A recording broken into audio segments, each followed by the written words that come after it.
So hello dear, स्वागत है आपका अपने स्टडी वाइब में। आज हम टक करने जा रहे हैं अलजेब्रा का सेकंड टॉपिक और उसके अंदर हम ये सीखेंगे कि अगर आपको कोई फैक्टर्स दे रखा है तो किस तरीके से आपको फैक्टराइजेशन करना है। अगर आपने अलजेब्रा का फर्स्ट टॉपिक नहीं देखा, फर्स्ट लेक्चर नहीं देखा, तो प्लीज़ हमारे चैनल में जाकर आप देख लीजिए ताकि आपके कॉन्सेप्ट्स और क्लियर हो अलजेब्रा के ऊपर। और हम ये भी कोशिश करेंगे आज करने की कि हम एपी के बारे में जान पाए, जीपी के बारे में जान पाए, या फिर जो सीरीज़ होती है उनमें कैसे क्वेश्चन हम सॉल्व कर सकते हैं। तो चलिए स्टार्ट करते हैं इस वीडियो को। तो सबसे पहले हम पढ़ेंगे फैक्टराइजेशन के बारे में, ठीक है। फैक्टराइजेशन हमसे क्या कहता है, देखिए फैक्टर्स मतलब क्या होते हैं। पहले इस चीज़ को करते हैं हिंदी में इसे हम बोलते हैं गुणनखंड। मान लीजिए मेरे पास 6 नंबर दे रखा है और मुझे इसके फैक्टर निकालने हैं। फैक्टर्स वो नंबर होते हैं जिनको मल्टीप्लाई करके वही नंबर बने। अगर देखें तो 6 का फैक्टर होगा 2 × 3, यानी इन दोनों को इंटू करके वही सेम नंबर आए, ठीक है, उसे हम बोलते हैं फैक्टर। फैक्टर यानी वो नंबर जिनको मल्टीप्लाई करके हमारा जो नंबर दे रखा है वही नंबर अगर आता है तो उसे हम बोलते हैं फैक्टर। उसे क्या बोलते हैं, फैक्टर। इसी तरीके से अगर हम 12 के फैक्टर की बात करते हैं तो इसके फैक्टर होंगे 3 और 4, ठीक है। इसके फिर फैक्टर और होते हैं 2 और 6, 12 और 1, यानी ये वो नंबर हैं जिनको मल्टीप्लाई करने पे हमेशा क्या बनेगा, 12 बनेगा, ठीक है। तो इन्हें हम क्या कहते हैं, फैक्टर्स बोलते हैं। इन्हें हम क्या बोलते हैं, फैक्टर बोलते हैं, ठीक है। तो फैक्टराइजेशन क्या होता है, अगर फैक्टराइजेशन हमें किसी इक्वेशन की करनी हो तो कैसे हम सॉल्व करेंगे, पहले एक बार हम इसको देखते हैं। तो सबसे पहले मान लो आपको ये इक्वेशन दिया गया है। ये इक्वेशन एक पॉलिनोमियल भी है, ठीक है, जैसा कि मैंने आपको प्रीवियस लेक्चर में बताया। इसकी पावर 2 है, तो ये कौन सी इक्वेशन है, क्वाड्रेटिक इक्वेशन है, करेक्ट, ठीक है। अब हम कोशिश करते हैं इस इक्वेशन के फैक्टर को फाइंड करने की। तो मैं सबसे पहला स्टेप होता है कि आपको इस नंबर को इस नंबर से इंटू करना होता है, यानी गुणा करना होता है। यानी मैं 6 को x² से इंटू करूंगा तो आंसर आएगा 6x², ठीक है। यहाँ पे 6 किसका है, प्लस का है। किसका दे रखा है, प्लस का दे रखा है। तो 6 को x² से इंटू करेंगे तो आएगा 6x², करेक्ट। अब आपको मिडल टर्म को देखना है। मिडल टर्म यानी अगर हम इसमें मिडल टर्म की बात करें तो जो अपनी मिडल टर्म इसमें दे रखी है वो क्या दे रखी है, वो दे रखी है 5x। क्या दे रखी है, 5x। यानी मेरे पास ये दो नंबर आ गए। अब हमें कोशिश करना है, आपके माइंड में वो दो नंबर सोचना है जिसको मल्टीप्लाई करके क्या बने, 6 बने, और उनको प्लस करके या फिर माइनस करके क्या बन जाए, 5 बने। तो सोचो ऐसे दो नंबर। मैं दोबारा बताता हूँ, सारा गेम यहीं पर होता है, ठीक है, कि आपको वो दो नंबर फाइंड करने हैं जिनको मल्टीप्लाई करके 6x² बने, प्लस या माइनस करके 5x बने, ठीक है। और हमें बनाना है माइनस का 5x, ठीक है, क्योंकि यहाँ पे क्या दे रखा है, माइनस का 5x दे रखा है। तो अगर हम खुद बताओ -3 और -2 को मल्टीप्लाई करेंगे तो क्या बनेगा, 6 बनेगा कि नहीं बनेगा, करेक्ट। और -3 और -2 को अगर हम करेंगे तो माइनस का 5 बनेगा। एग्जैक्टली यही वो दो नंबर है जिसकी हमें रिक्वायरमेंट थी, जिसकी हमें तलाश थी, ठीक है। तो साथ में x भी है, ठीक है। तो आप क्या ऐसे लिखेंगे, आप लिखेंगे 3x इंटू माइनस का 2x। अब इतनी बेसिक मैथ आपको आती होगी, मैं ऐसा मान कर चलता हूँ। तो ये माइनस का और ये माइनस का, जब माइनस माइनस इंटू होता है तो वो क्या हो जाता है, प्लस हो जाता है, और ये 6x²। हमें यही तो चाहिए था। देखो ये चीज़ हमें मिल गया 6x², ठीक है। अब हमें इन दोनों को -3x और -2x करते तो क्या बनेगा, माइनस का 5x, यानी ये चीज़ भी क्लियर हो गया। सो हम फैक्टराइजेशन के और पास आते जा रहे हैं। तो हमने दो नंबर फाइंड कर लिए हैं, कौन कौन से, x²। एक बार मैं इसको दोबारा लिख देता हूँ, 5x प्लस का 6। तो इसमें क्या हुआ, x² है, इसको मैंने फैक्टर किया 3x माइनस का 2x और प्लस का 6। अब इसमें क्या करेंगे, इन दोनों में कॉमन लेंगे। कॉमन का मतलब है जहाँ यहाँ पे भी जो चीज़ है और यहाँ पर भी वही चीज़ है, तो यहाँ पे दोनों में कॉमन मतलब याद रखो, जो देखो आप जब स्प्लिट करोगे तो ये 4 टर्म बन जाएंगे। 3 से कितने हो जाएंगे, 4। 3 से कितने हो जाएंगे, 4। तो आपको 2-2 का पेयर बनाना है, और उनमें 2-2 का पेयर बनाने के बाद उसमें आपको कॉमन लेना है। क्या लेना है, कॉमन लेना है।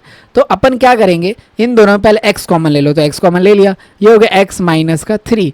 एग्जैक्टली फिर इसमें कॉमन लो। इसमें कॉमन जब आप लेने चलोगे तो इसमें क्या आ जाएगा, 2x कॉमन, नहीं x तो आएगा नहीं, 2 कॉमन आ जाएगा, x हो जाएगा, और ये माइनस का 3। माइनस का 3 क्यों आया, क्योंकि जो बाहर का माइनस है ये इससे इंटू होगा। जब ये इससे इंटू होगा यानी मल्टीप्लाई होगा तो ये प्लस का 6 बनाएगा। मैं दोबारा बताता हूँ, परेशान होने की बिल्कुल जरूरत नहीं है, ठीक है। मैं आपको एक्सप्लेन करता हूँ एक बार फिर से, ठीक है, 1 मिनट मुझे दे दो। ये सब आप समझ गए होंगे ना, कैसे आपको दो नंबर चूज करने हैं। अब मैं यहाँ पे बता रहा हूँ किस तरीके से आपको कॉमन लेना है, किस तरीके से आपको क्या करना है, कॉमन लेना है, ठीक है। तो देखो कॉमन लेने का अपना बेसिक तरीका है, ठीक है। सबसे पहले उन दो नंबरों को ढूंढो, ठीक। तो ये था, ठीक, x² था, 3x था, माइनस का 2x था प्लस का 6 था, तो इसमें कॉमन तो x आएगा, तो x माइनस का 3 हो जाएगा। अब यहाँ पे देखो, यहाँ पर ये माइनस है तो माइनस साइन को बाहर रखना होगा और इन दोनों में कॉमन आ रहा है 2, तो x माइनस का 3 लिखना होगा, ताकि जब ये 2 इससे मल्टीप्लाई होगा, क्योंकि माइनस का 2 है और ये माइनस का 3 है, तो जब माइनस का 2 और इंटू माइनस का 3 होगा तो वो प्लस का 6 बनेगा। तो आपको क्या बनाना है, प्लस का 6 बनाना है। फिर माइनस का 2x से इंटू होगा तो क्या बनेगा, माइनस का 2x, यानी बिल्कुल परफेक्ट कॉमन लिया है। फिर इसके बाद आप क्या करो, इसको और इसको एक टर्म में लिख लो, x माइनस का 2 और ये लिखो x माइनस का 3। देखो ये फैक्टर बन गए, यानी ये वो दो नंबर हैं जिनको अगर आप मल्टीप्लाई करोगे, जिनको आपस में मल्टीप्लाई करोगे तो आपका आंसर आएगा एक्स स्क्वायर प्लस का 6, एक्स स्क्वायर प्लस का 6। ठीक है, अब यहाँ से x की वैल्यू निकालनी हो तो x माइनस 2 वाले को 0 को इक्वल रखो, x आ जाएगा 2। यहाँ से x माइनस 3 वाले को 0 को इक्वल रखो, ठीक है, x आ जाएगा 3। तो ये आ गया 3 और ये आ गया 2, ऐसे ही करना है। ठीक, अब दूसरा मेथड सीखते हैं कि अगर हमें फैक्टर के अल्फा बीटा निकालने हो, यानी जो रूट्स बोलते हैं जिन्हें हम, ठीक है, तो वो कैसे निकाल सकते हैं। तो अल्फा का ये फॉर्मूला होता है बी प्लस, मैं भी आपको क्वेश्चन में कराऊंगा, आपको टेंशन लेने की बिल्कुल भी ज़रूरत नहीं है। ठीक है, हम इसी क्वेश्चन को, जैसे मैं यहाँ पे क्या आया था 2 और 3 आया था ना, इसी इक्वेशन को हम सॉल्व करेंगे और हम कोशिश करेंगे जानने की।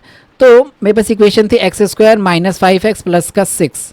अब देखो एक बात समझ लो, आपको ये कॉन्सेप्ट आना चाहिए, जो एक्स स्क्वायर के बगल वाला होता है वो a होता है, मतलब जो कॉफिशिएंट एक्चुअली में कहते हैं गुणांक, गुणनफल कहते हैं। ठीक है, तो a होगा 1, b की बात करें तो b होगा माइनस का 5 और c की बात करें तो 6 होगा। अब ये सारी वैल्यू हम इसमें रखते हैं।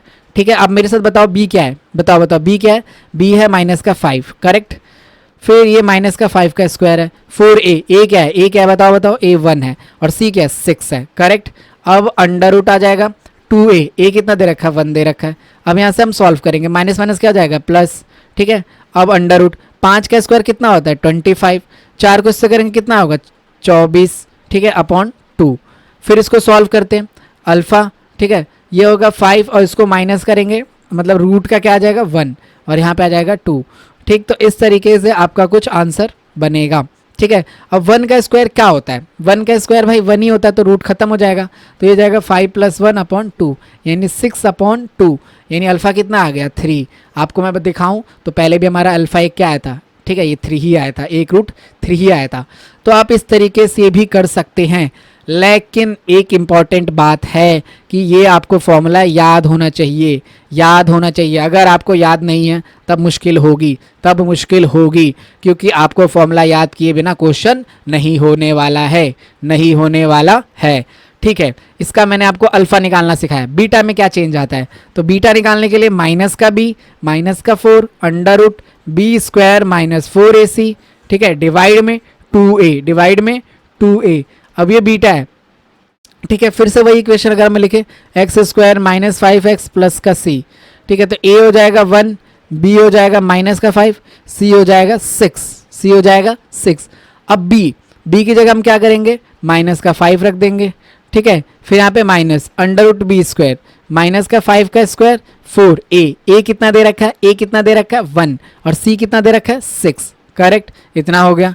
फिर 2a कितना है 1 है, a 1 है, तो रूट, अब देखो माइनस माइनस क्या हो जाता है प्लस, यानी 5 माइनस।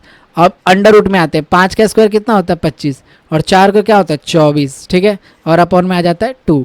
फिर इसको हम सॉल्व करते हैं, 5 माइनस रूट का 1, रूट का 1, रूट का 1 याद रखना है, रूट का 1 का 1 हो जाएगा, 5 में से 4 जाएगा, 2 नीचे आ गया 2, तो अब ये क्या आ गया आपका, बीटा कितना आ गया 2 आ गया। यानी आपने रूट्स तो फाइंड करे, लेकिन आपने दो तरीकों से फाइंड करे, एक फॉर्मूले का तरीका था जो फॉर्मूला याद होना चाहिए, और एक अपना फैक्टराइजेशन का कॉन्सेप्ट था उससे। यानी किसी भी क्वाड्रेटिक इक्वेशन को सॉल्व करने के दो तरीके अपने पास होते हैं। पहला तरीका होता है फैक्टराइजेशन, ठीक है, जिसमें हम मिडिल टर्म स्प्लिट करते हैं, मल्टीप्लाई करते हैं, नंबर को ढूंढते हैं, कॉमन लेते हैं, साइन का बहुत ज़्यादा इसमें ध्यान रखते हैं, ठीक है। लेकिन एक सेकंड तरीका होता है कि फॉर्मूला, ठीक है, फॉर्मूले से आप डायरेक्ट कर जाते हैं और फॉर्मूले वाले क्वेश्चन में गलती होने के सबसे कम चांसेस होते हैं, फॉर्मूले वाले क्वेश्चन से गलती होने के सबसे कम चांसेस होते हैं, ठीक है। आगे की तरफ बढ़ते हैं, अपन आगे की तरफ बढ़ते हैं। अब हमारे पास रूट्स के नेचर आते हैं। अच्छा, रूट्स होता है क्या है भाई?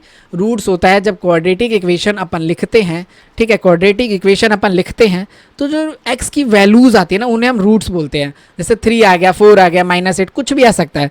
तो रूट क्या होता है? एक्स की वैल्यू होती है रूट, एक्स की वैल्यू होती है रूट, करेक्ट। अब रूट के ना नेचर को ना कई बार डिसाइड किया जाता है। ये 10th क्लास का पहला चैप्टर, दूसरा चैप्टर है, आपको याद आ रहा होगा। 10th क्लास, 10th के दोस्त भी याद आ रहे होंगे ना, क्रश भी याद आ रही होगी। ठीक है। सो हम क्या करते हैं, डी एक कॉन्सेप्ट है।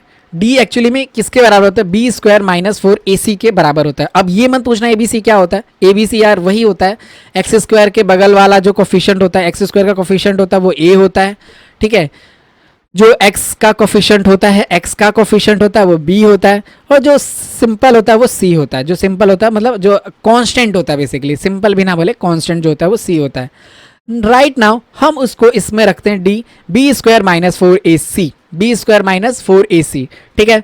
तो देखो अगर d 0 के बराबर आता है, d 0 के बाद बराबर आता है, then both the roots will be equal. तो इसमें क्या होता है? बोथ रूट्स इक्वल होते हैं। बोथ रूट्स क्या होते हैं? इक्वल है। बोथ रूट क्या है? इक्वल है। तब d क्या आता है? 0 आता है। d क्या आता है? 0 आता है जब बोथ रूट क्या होते हैं? इक्वल होते हैं, ठीक है। अब d जब 0 से बड़ा होता है, जब d क्या होता है? 0 से बड़ा होता है, then the roots will be distinct and real. तो अलग अलग रूट आएंगे, मतलब डिफरेंट आएंगे, और रियल रूट्स होंगे, यानी कि नेगेटिव में नहीं आएंगे, ठीक है। 1 से ज़्यादा, 0 से ज़्यादा आएंगे तो रियल रूट्स होंगे। एंड थर्ड वन अगर बात करें, d अगर इससे 0 से आता है तो ये क्या होता है आपका, जब आपका 0 से छोटा होता है तो नॉट रियल होता है या इमेजनरी हो सकता है, नॉट रियल होता है, ठीक है। नॉट रियल यानी नेगेटिव में ही आएगा, ठीक है। D is the perfect square the root of the rational number, ठीक है। डी अगर ऐसा आ जाए, मान लो डी आ गया 25, और ये परफेक्ट स्क्वायर है ना 5 का, परफेक्ट स्क्वायर है ना 5 का, तो इस केस में ये आपका रैशनल नंबर होता है। और D is not a perfect square then it is a irrational. तो ये रैशनल भी हो सकता है डी, और डी इररेशनल भी हो सकता है। मैंने यहाँ पे पॉइंट्स में मेंशन कर रखे हैं नोट्स की तरह, आप इसको स्क्रीनशॉट ले सकते हैं और समझ सकते हैं। चलो ठीक है, क्या करते हैं, चेक करते हैं अब, ठीक है। हमने जो कहा उसको चेक करना भी तो ज़रूरी है, सिर्फ कहने से बात नहीं चलती है, समझे गालिब। तो एक्स स्क्वायर माइनस 5x और प्लस का 6, अगर मैं a निकालूँ इसमें तो 1 आएगा, b निकालूँ तो माइनस का 5 आएगा, और c निकालूँ तो 6 आ जाएगा। अच्छा, फॉर्मूला क्या था भाई? फॉर्मूला क्या था भाई? बी स्क्वायर माइनस 4ac रख लेते हैं। b भी बताओ, b कितना है? 5 का स्क्वायर है, b माइनस 5 है। 4 a कितना है? a कितना है? 1 है। a कितना है? 1 है। और c कितना है? 6 है। नाउ ये 25 हो जाएगा, ठीक है। और 4 को इससे करोगे 24, और ये 1 आया, यानी 1 आया d, और d क्या है? 1 0 से बड़ा, यानी 1 0 से बड़ा है, तो ये क्या है? रियल रूट है। क्या है ये? रियल रूट है, ठीक है। तो इस तरीके से आपको चेक करना होता है, ठीक। अब एक इसमें कॉन्सेप्ट दे रखा है, ठीक है। वो क्या कॉन्सेप्ट है? बिल्कुल 10th वाला ही कॉन्सेप्ट है, 50 बार आपने कर रखा होगा इसका प्रैक्टिस, ठीक है। ये फॉर्मूला होता है -b/a के बराबर। अब ए बी कैसे निकलेगा? ए बी उसी तरीके से एक्स स्क्वायर का -x प्लस का 6, ए हो जाएगा इसमें 1, कुछ नहीं है, तो बी हो जाएगा माइनस का 5, सी हो जाएगा 6। अच्छा, सम ऑफ द रूट्स क्या होता है? जो आपके अल्फा बीटा निकलते हैं उनको यहाँ पे रख के जोड़ना होता है, और आपको यहाँ पे ए बी सी रखना होता है और वेरीफाई करना होता है LHS और RHS को, ठीक है। तो इसको अपन बोलते हैं सम ऑफ द रूट। क्या बोलते हैं इसको? Sum of the roots. Alpha beta निकालने के मैंने आपको 2 तरीके सिखाए थे, एक फैक्टराइजेशन सिखाया था और एक फॉर्मूले से सिखाया था, ठीक है। तो आप कभी कभी अगर वेरीफाई करने को आता है तो अल्फा बीटा रखेंगे और इसमें ABC डालेंगे और सॉल्व कर लेंगे, आपका आंसर आ जाएगा। करेक्ट, इतनी बात बैठी। आते हैं प्रोडक्ट ऑफ द रूट पे। प्रोडक्ट ऑफ द रूट क्या होता है? अल्फा इंटू बीटा होता है, c/a होता है, ठीक है। अब मान लो आपने अल्फा निकाला, बीटा निकाला, फिर c को ऊपर रखा, a को नीचे रखा, तो ये आपका क्या निकल जाएगा? c/a निकल जाएगा। तो इसको हम बोलते हैं product of the root, product of the root. अच्छा, कभी कभी पूछ सकता है कि प्रोडक्ट ऑफ द रूट क्या है, सम ऑफ द रूट क्या है, तो ये फॉर्मूले आपको थोड़ा सा टिप्स पे होने चाहिए, ठीक है। तो ये चीज़ हो गई। अब आते हैं सेकेंड पार्ट पे इसके, कि मान लो आपको अल्फा बीटा दे रखा है, ठीक। तो एक्स स्क्वायर, ठीक है, माइनस अल्फा प्लस बीटा आपको यहाँ रखना है, यानी सम ऑफ द रूट्स रखना है, इनटू एक्स करना है, और भाई यहाँ पे लगाना है प्लस। क्या लगाना है यहाँ पर?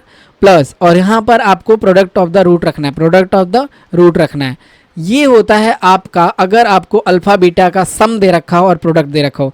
मान लो कोई क्वेश्चन ऐसे बोलता है कि if the sum of the roots is 1/4 and product of the root is, product of the root भी दे देगा आपको, प्रोडक्ट ऑफ द रूट्स, ठीक है, product of the roots is 7, correct. तो हमें क्या बात समझ आती है कि अल्फा प्लस बीटा कितना दे रखा है, इतना दे रखा है, और अल्फा इंटू बीटा कितना दे रखा है, इतना दे रखा है। तो आप क्या करेंगे, इस इक्वेशन में यहाँ पर पुट कर देंगे, वैल्यू क्या कर देंगे, रख देंगे, वैल्यू क्या कर देंगे, रख देंगे, यहाँ पे रख देंगे और यहाँ पे रख देंगे। तो एक्स स्क्वायर हो गया। अब अल्फा प्लस बीटा 1/4 एक्स, और अल्फा इंटू बीटा कितना हो जाएगा, अल्फा इंटू बीटा कितना हो जाएगा, 7 हो जाएगा, इक्वल टू 0, करेक्ट। अब देखो इसके नीचे 4 आ रहा है, ठीक है, इसके नीचे 4 आ रहा है, तो 4 से आप इंटू कर देंगे 4x स्क्वायर, ठीक है, और 1/4x प्लस 7। पता है क्या होगा, आपको ना अल्फ़ा बीटा दे देगा, उसमें 4 इक्वेशन दे देगा, बोलेगा कौन सी इक्वेशन सही है। तो आपको अल्फ़ा प्लस बीटा सम रख कर, प्रोडक्ट रख कर, समझो मेरी बात, 4 आपको अल्फ़ा बीटा, मैं अभी बताता हूँ कैसे। पहले इसको सॉल्व कर दे, इसको इससे करेंगे तो 4x स्क्वायर आ जाएगा। अब इसको इससे करेंगे तो 4 और 4 कैंसिल हो जाएगा, यानी माइनस का x आ जाएगा, और इससे करेंगे तो 28 आ जाएगा। ये इसका सही आंसर होगा इस इक्वेशन का। अब मैं आपको ना एक हिंट देता हूँ कि कैसे CUT में क्वेश्चन पूछेगा। वो बोलेगा कि सम ऑफ द रूट्स दे रखा है 4, प्रोडक्ट ऑफ द रूट दे रखा है माइनस का 2, और ऐसे आपको 1 ऑप्शन, 2 ऑप्शन, 3 ऑप्शन, 4 ऑप्शन में ऐसे इक्वेशन दे देगा, ठीक है। 7x माइनस का 8 एक्स स्क्वायर, ठीक है, 4x माइनस का 2, करेक्ट, और x square minus 4x plus का 2, और x square minus 4x minus का 2। बोलेगा इसमें से कौन सा सही है, बोलेगा कौन सा सही है, तो आप क्या बोलेंगे, ये वाला सही है। क्यों, क्योंकि हम अपन ऐसे एक्स स्क्वायर, ठीक है, minus alpha plus beta into x, और यहाँ प्लस रहता है अल्फ़ा इंटू बीटा, फिर इसमें हम वैल्यू रखेंगे, x square alpha plus beta कितना है, 4 दे रखा है, इंटू एक्स दे रखा है, और यहाँ पे क्या करना है, प्लस, और यहाँ पे माइनस का 2, ठीक है, एक्स स्क्वायर माइनस 4x और माइनस का 2 इक्वल टू 0। यही बात सही है, यही बात सही है, यही आंसर है। तो ऐसे क्वेश्चन आएगा, CUT का एक बढ़िया क्वेश्चन मैंने आपको दिखाया अभी, ठीक, तो इस तरीके से पूछता है, ठीक है। अगला एक बात कहता है कि अगर हम डिविजिबल मेथड का यूज़ कर सकते हैं, जिसको हम बोलते हैं रिमाइंडर मेथड, ठीक है। तो अगर कोई चीज़ उससे पूरी तरीके से डिविजिबल होती है, ठीक है, देन उसका रूट आप फाइंड कर सकते हो। अच्छा, क्या बोला मैंने, कुछ ही को समझ नहीं आया, बिल्कुल भाई समझ आनी भी नहीं चाहिए, ठीक है। मैं दोबारा बताता हूँ, x square minus 5x plus 9, अगर ये इस नंबर से डिवाइड हो सकता है, अगर ये इस नंबर से डिवाइड हो सकता है, ठीक है। अब डिवाइड वाला एक मेथड होता है, ठीक है, जिसको हम डिवीज़न मेथड कहते हैं। अगर ये नंबर इस नंबर से डिवाइड हो सकता है भाई, याद करो, करा होगा कभी, इसको इससे इंटू करोगे एक्स स्क्वायर आ जाएगा, और ये इससे भी इंटू होगा तो माइनस का 3x आ जाएगा, करेक्ट। ये माइनस कर दोगे और ये प्लस कर दोगे, साइन बदल जाता है, और ये हो जाएगा माइनस का 5x और प्लस का 3y, माइनस का 2x और प्लस का 9। फिर हमें 2x बनाना है, इस x को क्या बनाना है, 2x, तो माइनस के 2 से हम इंटू करेंगे, ठीक है, तो माइनस का 2x हो जाएगा ये, ठीक है, और वो हो जाएगा 6, करेक्ट, क्या हो जाएगा 6। अब ये प्लस आ जाएगा, ये माइनस, इसका रिमाइंडर आ जाएगा 3। तो ये कम्प्लीटली डिवाइड नहीं है, कम्प्लीटली डिवाइड नहीं है। तो हम क्या करेंगे, हमारा जो रिमाइंडर आया है, ठीक है, वो एक तरीके से x की वैल्यू की तरह ट्रीट हो जाएगा, x की वैल्यू की तरह ट्रीट हो जाएगा। तो आप इसमें क्या करेंगे, जो ये इक्वेशन है, जो ये आपकी इक्वेशन इसने दे रखी है, यहाँ पे 3 रखेंगे, फिर यहाँ पे भी 3 रखेंगे और 9, फिर इसको सॉल्व कर देंगे, यह आपका फैक्टर आ जाएगा, ठीक है, यानी 3 इसका फैक्टर होगा, 3 इसका रूट होगा, 3 इसका रूट होगा। फिर कुछ कुछ छोटी छोटी बातें हैं जो मैंने आपको करा दिया है, ये आप बताइए कैसे करना था, ठीक है। दे रखा है 6x स्क्वायर प्लस का 7x प्लस का 2 इक्वल टू 0। ABC निकालो, a क्या होगा 6, क्योंकि x स्क्वायर के बगल वाला a होता है, x स्क्वायर का कोफिशिएंट a होता है, x स्क्वायर कोफिशिएंट a होता है, याद रखना है। b क्या होता है, x का कोफिशिएंट b होता है, तो ये 7 हो गया। c क्या हो गया, c क्या हो गया, c कांस्टेंट होता है, c कांस्टेंट होता है, तो c हो गया 2। राइट नाउ हम फॉर्मूला यूज करेंगे d का b स्क्वायर माइनस 4ac, यानी हम नेचर ऑफ रूट फाइंड कर रहे हैं, नेचर ऑफ रूट फाइंड कर रहे हैं। b 7 का स्क्वायर 4a, a कितना है 6 है और ये 2 है, ठीक है। अपन ने इसको फटाफट सॉल्व करेंगे, 49 आ जाएगा, ये 48 आ जाएगा, ये 1 क्या है, d से ज़्यादा है, 1 क्या है, d से ज़्यादा है, यानी 0 से ज़्यादा है, तो ये परफेक्ट स्क्वायर भी होगा और ये रैशनल भी होगा और ये रियल भी होगा, ठीक है, तो इस तरीके से चेक करना है। फिर आता है ये क्वेश्चन एक कि इसके रूट्स फाइंड करने हैं। ठीक है, अब इसके कई तरीके होते हैं, फैक्टर वाला मेथड भी हो सकता है, अल्फा बीटा निकालने वाला डी वाला फॉर्मूला भी हो सकता है, ये वाला -b प्लस 4ac2a। ठीक है, 6x² 7x और प्लस का 2 = 0। करेक्ट। तो इसमें हम क्या करेंगे, सबसे पहले इसको इससे इंटू कर देंगे, तो 6x² को 2 से करेंगे तो आएगा 12x² और ये है 7x। मिडल टर्म क्या है, 7x है, मिडल टर्म क्या है, 7x है, और बनाना क्या है ये, यानी अब हमें दो नंबर सोचने होंगे। सोचो सोचो सोचो सोचो भाई, अरे पढ़ाई के बारे में सोचो, कुछ और मत सोचो। यानी दो नंबर ऐसे सोचो जिसको मल्टीप्लाई करने पर आ जाए 12, यानी आपस में वो दो नंबर जब मल्टीप्लाई हो तो 12 बने, मल्टीप्लाई हो तो 12 बने, और प्लस हो तो क्या बने, प्लस हो तो क्या बने, 7 बने। ऐसा सोचना होगा नंबर। सोचो भाई सोचो, 4 और 3 को जोड़ने पे आ जाता है 7, परफेक्ट 7 ही चाहिए था, और 4 और 3 को मल्टीप्लाई करके क्या आ जाता है 12, यानी क्या क्रैक हुआ हमें, यानी नंबर मिल गया, नंबर मिल गया 4x², 4x 3x और 2, यही वो नंबर है जिसके फैक्टर आप बना सकते हैं। अब उसके बाद इन दोनों में कॉमन लो, तो देखो 4 और 6 यानी दोनों 2 के पहाड़े में आते हैं, तो 2 आ गया, दोनों के पास x है तो x कॉमन आ गया, ये बच गया 3x और ये बच गया 2। ठीक है, इसमें अगर हम कॉमन लेंगे तो कुछ कॉमन नहीं आ रहा, तो 1 बाहर ले लो प्लस का। ठीक है, 3x प्लस का 2, वैसे होता ही है ना, ये वाला ब्रैकेट इसमें रिपीट कर देते हैं।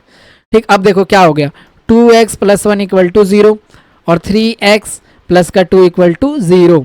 अब इधर जाएगा तो माइनस का हो जाएगा और 2 से डिवाइड हो जाएगा, x कितना आ जाएगा -1/2, x कितना हो जाएगा -1/2, और इसमें x कितना आ जाएगा -2/3, यानी ये आ गया अल्फ़ा और ये आ गया बीटा। तो अल्फ़ा बीटा आप इस तरीके से निकाल सकते हो, x आ गया अल्फ़ा यानी -1/2, बीटा आ गया -2/3। ठीक है, तो इस तरीके से अल्फ़ा बीटा आप निकाल सकते हो, फैक्टर निकाल सकते हो। ठीक है, तो ये हमने चीज़ें करी आज के सेशन में। ठीक है, आगे देखते हैं और हमारे पास क्या है। ठीक है, तो अब आता है अलजेब्रा में सीरीज़ के बारे में। किसके बारे में आता है, सीरीज़। तो पहले मैं सीरीज़ आपको एक्सप्लेन करता हूँ। 10th क्लास वाली बातचीत चल रही है आज भाई, बिल्कुल बिल्कुल 10th वाली बात याद आ रही होगी आपको। तो सीरीज़ क्या होता है, सीरीज़ को हिंदी में बोलते हैं श्रेणी। क्या बोल देते हैं, श्रेणी। क्या बोलते हैं, श्रेणी। मान लो जब सुबह प्रेयर होता है तो होता क्या है प्रेयर के अंदर, हैं बेहोश सो के गिर जाते कुछ बच्चे नहीं, ऐसा तो होता कभी कभी हो जाता है, या पीटीआई सर मार रहे होते लेट वाले बच्चों को। तो देखो होता ये है कि जब प्रेयर होती है तो एक सीक्वेंस में बच्चों को खड़ा किया जाता है ना, लाइन लगाई जाती है, यानी छोटा बच्चा पहले यहाँ पे, फिर उससे बड़ा, फिर उससे बड़ा, फिर उससे, यानी एक पैटर्न बनाया जाता है। फिर जब लंच टाइम होता है ना, खाना टाइम जिसका आपको वेट होता है, तो उस वक्त क्या होता है, उस वक्त जो ग्राउंड होता है उसमें कोई ऐसा सीक्वेंस नहीं होता, कोई इधर खेल रहा है, कोई इधर खेल रहा है, कोई इधर, ऐसा ऐसा होता है। ठीक है, तो इसी तरीके से सीरीज़ का मतलब होता है, अगर मैं लिखता हूँ 2 4 6 8, ठीक है, ये 1 लिखूँ, 2 लिखूँ, 3 लिखूँ, या ऐसा लिखूँ -2, फिर -8, फिर ऐसे लिख दूँ -12, मतलब ये भी एक सीरीज़ की तरह काम कर रहा है। किसकी तरह काम कर रहा है, सीरीज़ की तरह। यानी कि अब हमें एक बात समझ आ रही है इसमें, जैसे 3 लिख दिया, 6 लिख दिया, 9 लिख दिया, 12 लिख दिया, 15 लिख दिया, ये सब के सब एक तरीके के क्या है, सीरीज़ है। सीरीज़ क्यों है, क्योंकि एक पैटर्न को फॉलो कर रही है, क्योंकि एक पैटर्न को फॉलो कर रही है। लेकिन क्या हम सीरीज़ को हमेशा पहचान पाएंगे, कभी कभी सीरीज़ को हम आंखों से देखकर नहीं पहचान सकते, है ना, जैसे फ़िल्टर में लगी हुई डीपी और रियल में मिलने वाली लड़की में बहुत डिफरेंस होता है ना, वैसे ही कभी कभी सीरीज़ में आप पहचान नहीं पाते हैं। ठीक है, तो मैं अब आपको बताता हूँ क्या तरीका है, बेस्ट तरीका क्या है। ठीक है, लड़की नहीं पहचानने का, सीरीज़ पहचानने का। ठीक है, उसमें तो मैं खुद धोखा खा जाता हूँ, तो मैं आपको बताता हूँ क्या क्या तरीके हैं। तो सबसे बेस्ट तरीका है कि आपको डी निकालना होता है। अब डी क्या होता है, डी एक होता है कॉमन डिफरेंस। क्या होता है, डी होता है कॉमन डिफरेंस। क्या होता है, कॉमन डिफरेंस होता है। करेक्ट। अब कॉमन डिफरेंस की जब बात आती है तो कैसे निकलता है ये चीज़, तो देखो जब भी कोई सीरीज़ लिखी जाती है, लाइक 7 लिख दिया, ठीक है, 4 लिख दिया, 1 लिख दिया, ठीक है, -2 लिख दिया, -5 लिख दिया, तो ये एक तरीके का सीरीज़ है। तो ये जो फर्स्ट होता है इसको बोलते हैं फर्स्ट टर्म बोलते हैं। ठीक है, 10th का 5th चैप्टर है ये, एपी, उसी का कॉन्सेप्ट समझा रहा हूँ। तो ये होता है फर्स्ट टर्म। ठीक है, इसको हम बोलते हैं फर्स्ट टर्म। अगर हिंदी में बात करें तो इसको हम बोलते हैं प्रथम पद। क्या बोलते हैं, प्रथम पद बोलते हैं। तो ये A1 हो गया। अच्छा A2 क्या होगा, 4 होगा, फिर A3 क्या हो जाएगा, 1 होगा, इस तरह से चलता जाएगा। तो डी निकालने का सिंपल मेथड है कि अगले में से पिछले को माइनस, डी निकालने का मेथड है अगले में से पिछले को माइनस, यानी A2 में से A1 को माइनस, A2 में से A1 को माइनस। अब A2 क्या है, 4 है, और A1 क्या है, 3। ठीक है भाई, फिर दूसरा डी निकालने का तरीका है A3 में से A2 को माइनस, फिर तीसरा डी निकालने का तरीका है A4 में से A3 माइनस। अब A3 कितना दे रखा है, 1, ठीक है, और ये 4, तो भी -3 आ गया। फिर अगला क्या दे रखा है, -2, ठीक है, माइनस का 1 तो माइनस का 3। आप एक चीज महसूस कर चुके होंगे कि सब में डी कॉमन डिफरेंस इक्वल आ रहा है। तो क्या बात आती है, जब भी कॉमन डिफरेंस यानी जो डी होता है वो इक्वल अगर आता है, वो इक्वल अगर आता है, तो कॉमन डिफरेंस अगर इक्वल आता है तो वो सीरीज होती है, वो सीरीज होती है। तो आपको चेक करना है कॉमन डिफरेंस। आपको क्या चेक करना है, कॉमन डिफरेंस चेक करना है। क्या चेक करना है, कॉमन डिफरेंस चेक करना है। अगर कॉमन डिफरेंस इक्वल आ जाए तो वो सीरीज कहलाती है, वो सीरीज कहलाती है, वो सीरीज कहलाती है। ठीक, मैं उम्मीद करता हूँ एकदम मज़ा आ रहा होगा आज के लेक्चर में, आज के क्लास में। फिर क्या क्या और चीज़ें होती हैं, तो देखो एक होता है ए एन, ठीक है, और एक होता है एन, एक होता है ए और एक होता है डी। इन तीनों के बारे में, चारों के बारे में अच्छे समझना है। ए और डी मैं आपको बता चुका हूँ। ए मतलब फर्स्ट नंबर वाला होता है और एक पांचवा होता है एस एन होता है। इस बात को समझते हैं। मान लीजिए आपके क्लास में कुछ रोल नंबर लोकेट होंगे, है ना, किसी का फर्स्ट रोल नंबर होगा जो हमेशा रोता हो रहता होगा, ए नाम से आता होगा इसका नाम, बहुत दिक्कत होती है ना, ये ए नाम होना ही चाहिए यार, उसी से हर वक्त क्वेश्चन पूछते हैं। तो रोल नंबर दिए जाते हैं, तो फर्स्ट, सेकंड, थर्ड, फोर्थ। तो रोल नंबर के साथ साथ उस बच्चे की एक आइडेंटिटी होती है। जैसे मान लो रोल नंबर 5 हमने बोला, रोल नंबर 5 पे आता है, मान लीजिए कि देवेंद्र आता है, ठीक है। तो जो एन है वो एन इसमें काम करेगा रोल नंबर की तरह, तो एन हो गया 5, और उस पर्सन की जो आइडेंटिटी होती है, वो जो उसकी वैल्यू है वो क्या है, देवेंद्र है, वो क्या ना, वो देवेंद्र है। तो ए 5 हुआ और ए एन उस बच्चे की आइडेंटिटी, मतलब समझो एक वैल्यू होता है एक तरीके से। तो मैं थोड़ा सा एक बार इसको न्यूमेरिकल टर्म में एक्सप्लेन करता हूँ। लाइक लिखा 2, 4, 6, 8, 10, 12 लिख दिया मैंने। तो इसमें अगर मैं आपसे कहूँ एन 4 पे कौन है, तो आपको क्या करना है, 1, 2, 3, 4। तो एन 4 पे है ए एन 8, ए एन ये पूरी चीज ए एन होती है, पूरी चीज क्या होगी, ए एन।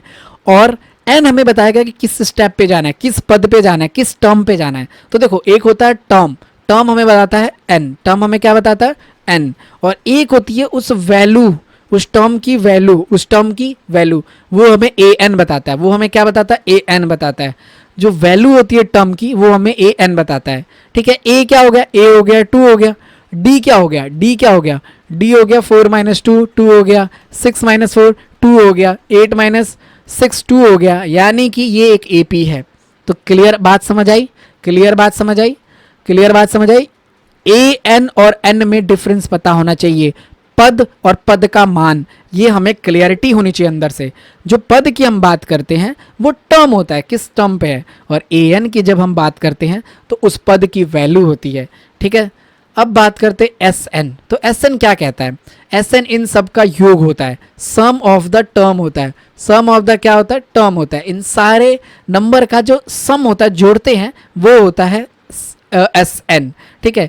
तो अगर मैं क्या करता हूँ, 2 + 4 + 6 + 8 + 10 + 12 प्लस कर दिया अपन ने, तो इन सबको किया 6, 6, 12, 8, 20, 10, 30, 30 और 12 कितना हो गया, 42। तो ये एस एन आया। अच्छा, हमने ये पूरी सीरीज तो नहीं जोड़ी ना, हमने कितने टर्म जोड़े, 1, 2, 3, 4, 5, 6, यानी एस 6 का जो सम आया, मतलब 6 पदों को जोड़ के जो आया, सम करके आया, वो 42 आया। तो S N, N, A N, A D, I hope आपको ये चीज़ क्लियरिटी अब आ गई होगी। नहीं भी आई तो एक बार थोड़ा सा ऐसा बैक करके आप वीडियो को देखना, आपको दोबारा समझ आ जाएगा।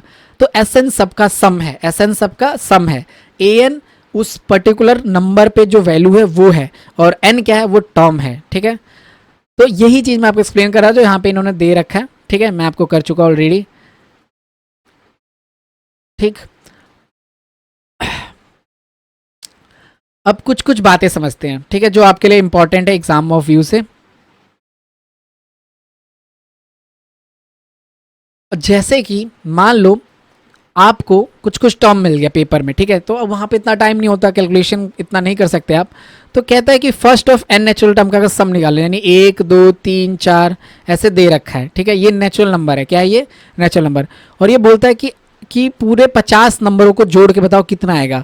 तो आप क्या करेंगे, आप ऐसे करेंगे क्या, 1 2 3 4 5 6, नहीं नहीं नहीं, ऐसा नहीं करना। कैसे करना मैं बताता हूँ, ठीक है, आप कुछ नहीं करना, एन दे रखा है 50, 50 रखना, 50 + 1 करना, ठीक है, और डिवाइड बाय 2 कर देना।